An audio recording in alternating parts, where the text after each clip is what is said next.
அரை கிலோ பெருச்சம்பழத்தை ஊற போட்டிருக்கோம். அதை அப்படியே கரைச்சி ஃபில்ட்ரு பண்ணிக்கலாம்.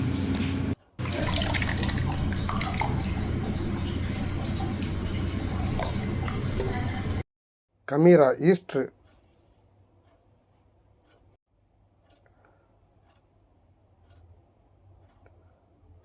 ஒரு ஸ்பூனு, 1.25 ஸ்பூனு போட்டுக்கிறோம்.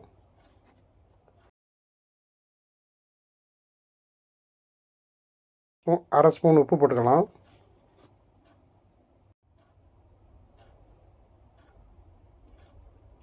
ஜீரகப்பொடி அரை ஸ்பூனு,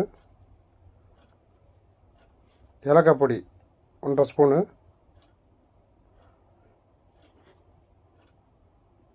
தயிர் 1 கப்பு,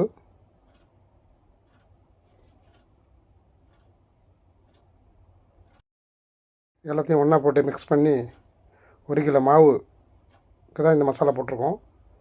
1 கிலோ மாவை கொட்டி அந்த பேரிச்சம்பழத்தை ஊற்றி, பேரிச்சம்பழ ஜூஸ் அதில் ஊற்றி கலக்கி 1 கிலோ மாவை கொட்டலாம். இப்போ 1 கிலோ மாவை கொட்டலாம், கொட்டி கலக்கலாம் நல்லா.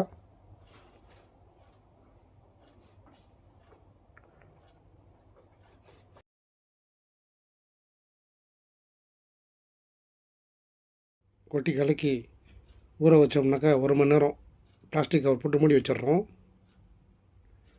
பிளாஸ்டிக் போட்டு மூடி வச்சு புளித்ததுக்கப்புறம் திறந்து இப்போ எண்ணெயில் போடலாம். கொஞ்சமாக எண்ணெய் ஊற்றி வச்சு, கொஞ்சோண்டு எண்ணெய் வச்சு கடாயை ஒட்டி, ரொம்ப உருண்டையும் இல்லாமல் தட்டையும் இல்லாமல் ஒரு பீஸாக எடுத்து அதில் போட்டு, உருண்டையும் இல்லாமல் தட்டையும் இல்லாமல் సైజా పోటు எடுத்துக்கிறோம். ఇలా పట్లి చేసుకోవాలి. కొంచెం బ్రౌన్ కలర్ వచ్చిన తర్వాత எல்லாம் கோல்டு கலர் வந்தோடனே ஒன்றா திருப்பி 2 பக்கமும் கோல்டு கலராக பொன்னிறமாக அப்படியே சுருட்டி எடுக்கணும்.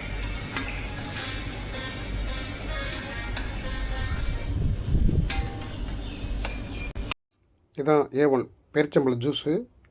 இதை அதில் போட்டு மிக்ஸ் பண்ணி கலக்கி சடாபுடான்னு உருட்டி அடித்தோம்னா சூப்பராக இருக்கும், செமையாக இருக்கும். 1.5 ஸ்பூன் ஊற்றுறோம். தேவையான அளவுக்கு நம்ம ஊற்றிக்கலாம். 2 ஸ்பூனு 4 ஸ்பூன் வேணால் ஊற்றிக்கலாம். ஸ்வீட்டுக்காக ஊற்றுறது தான் அது. ஊற்றி கலக்கி எடுத்து மேலே ஏலக்காய் எள் போட்டு, அதாவது இந்த மேலே எள்ளை தூவி செம்மையாக சாப்பிட வேண்டியதான்.